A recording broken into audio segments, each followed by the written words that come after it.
On face value, this is not that big of a story. But if you actually look at it in more of a macro picture way, it's extremely significant and important. I'm going to explain exactly why that is.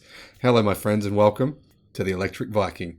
My name is Sam Evans. I'm coming to you here from Melbourne, Australia. Fantastic to have so many new subscribers on the channel. Welcome to the channel. Welcome back to everyone else. So what is going on here? I'm on about over-the-air updates. Now, I made a video last year talking about issues with Volkswagen promising over-the-air updates, and then people complaining and saying, we paid for this car, you said we're going to get over-the-air updates, and where the heck are they? We're not getting anything. And, well, Volkswagen said, sorry, software, it's hard. It's harder than we thought. We're bringing all our software teams in-house, and you know what, Legacy Auto, we don't do that, and that's not easy. And you know what happened? Jaguar, they won the World Car of the Year, the World Electric Car of the Year, right? Pretty cool electric car they made back in 2019, 18. And they promised all these over-the-air updates, and guess what? Didn't happen. So over-the-air updates are actually extremely important. And why are they important? Well, one really big significant advantage that Tesla has as part of the experience, and actually not just Tesla, XPeng and NIO do this as well in China. So if you think I'm just a Tesla fan, I'm pointing it out. NIO and XPeng, they do it as well. And so in fact, so do other Chinese automakers, but just not as well yet. NIO actually are probably leading in terms of Chinese automakers, excluding Tesla, who I still think are leading in this area. So one of the huge benefits of having a Tesla electric car, or a NIO as well, an XPeng as well, is the fact you wake up in the morning, do nothing, and your car has added features. Now, when those features literally save you money and give your car more range, it's pretty damn significant. I mean, seriously, that is an enormous selling point. Imagine if you went and bought a car from Toyota, right?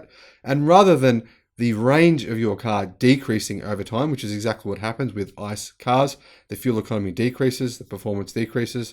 Trust me, it happens. I've owned old legacy vehicles and they don't get better with time. They get worse.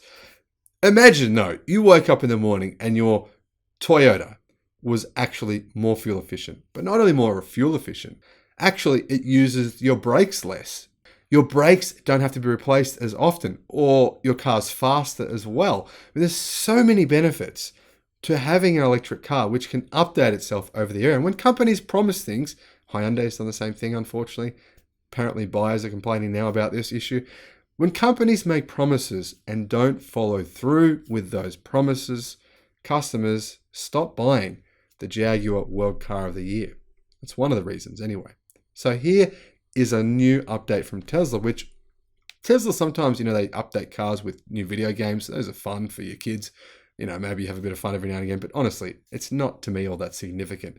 This, however, to me, is a significant update because I personally don't like to spend money for nothing.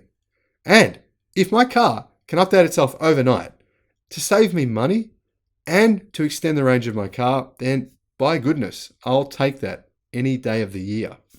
Now, Tesla is already rolling out new over-the-air software related to Autopilot. By the way, Autopilot and full self-driving, two different things. I'm sick of the media and all these Muppets online constantly conflating the two between each other. Autopilot just comes standard on your Tesla, right? It's not full self-driving. You don't have to pay $12,000 for it.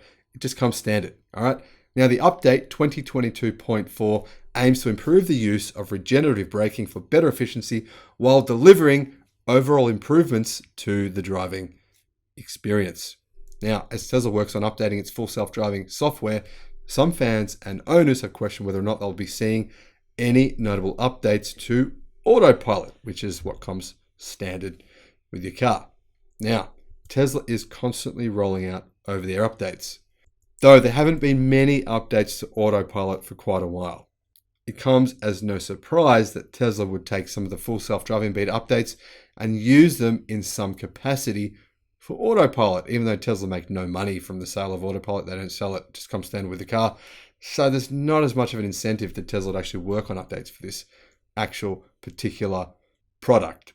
Now, some of the most recent updates to Tesla's full self-driving beta changes related to how the cars use regenerative braking. Now, Tesla Autopilot is getting similar updates. Electric shared the following message that came from Tesla's update release notes. Regenerative braking in Autopilot. Autopilot will now use more regen braking at low speeds for higher efficiency and an improved driving experience, especially in stop and go traffic. Increased use of regen braking results in less brake pedal noise and smoother stops. And I think Tesla's selling themselves short here. It results in not having to change your brake pads and recharging your battery. You're getting this double benefit here. I think it's better than it sounds. Now, for those unaware, EVs use regenerative braking to help slow down or to completely slow down the vehicle. There's a lot of people on YouTube, just general Marquez Brownlee, people who own Teslas who don't ever use the brakes. Apparently, the disc brakes can even rust because people literally never use them. So, what does that mean? Well, it means that when you stop at the traffic lights, personally, I get a bit annoyed sometimes when I have to stop 100 times in traffic lights, not just for the waste of time, but because I know it's costing me money. Literally costing me money. But in an electric car, when you stop using regen braking, it gives you money, puts money into your pocket rather than taking it away. You're not using disc brake pads, you're just sending energy straight back into your battery. In addition to that, it's just going to give you more range. Obviously, you send energy back into the battery, that adds a little bit of range to the car every time you brake. Now, various automakers use regen differently. Some allow drivers to turn regen on and off, as well as to choose how strong the regenerative braking is. Some cars can come to a complete stop with regen alone. There are EVs that even have steering wheel mounted paddles to add regen as you go. Now, with strong regen and or the option of a paddle, EV drivers of some cars can essentially drive with a single pedal. You never actually press the brake pedal, you just push the accelerator, and when you decelerate, the car instantly applies regen, so you never actually need to press the brake pedal. Now, Tesla vehicles do have very strong regen in their strongest setting, and Tesla allows users or drivers to choose between a standard setting and a low setting. The low setting has been eliminated though. Now that stronger regen will be used when Autopilot is activated, the car can operate more smoothly, using the friction brakes less often, saving you money, increasing range and efficiency in the process. Now, don't get me wrong. I'm not saying Tesla's the only company that will do this. I'm sure other companies will at some point. But as far as I know, there is no other car company on the planet. Maybe NIO. No, I don't think NIO's done this. I've read their updates. I haven't seen it. That has updated, improved the efficiency of their, not full self-driving, but their level 1 driving assistance program. As far as I know, no one else has done this kind of an update. So I think it's pretty significant, simply because this is the kind of thing, you add one of these updates, it saves you, 3% of your yearly cost of driving. Add another one, Tesla did another one where they improved battery efficiency. That adds you another 2%. You add another one, and everything just starts to weigh up, little by little by little. And all those little things come together to provide you with, I think, what is classed as a luxury driving experience. If you really have a gas-powered vehicle and you paid a lot of money for it because you thought it was a luxury vehicle, well, that might have been true 5 years ago. But in my view, there is no such thing as a luxury vehicle that is not powered by electricity. The driving experience is just so much better. And on that note, let me know what you think about this feature. Do you have this feature? Has it been updated in your car? Let us all know. Let us know what you think has been the most significant over-the-air update to any car, Tesla or any other car, that's ever happened. I'd be intrigued to know what that is. Thanks for watching the channel, and I'll see you again on the next video. Bye-bye.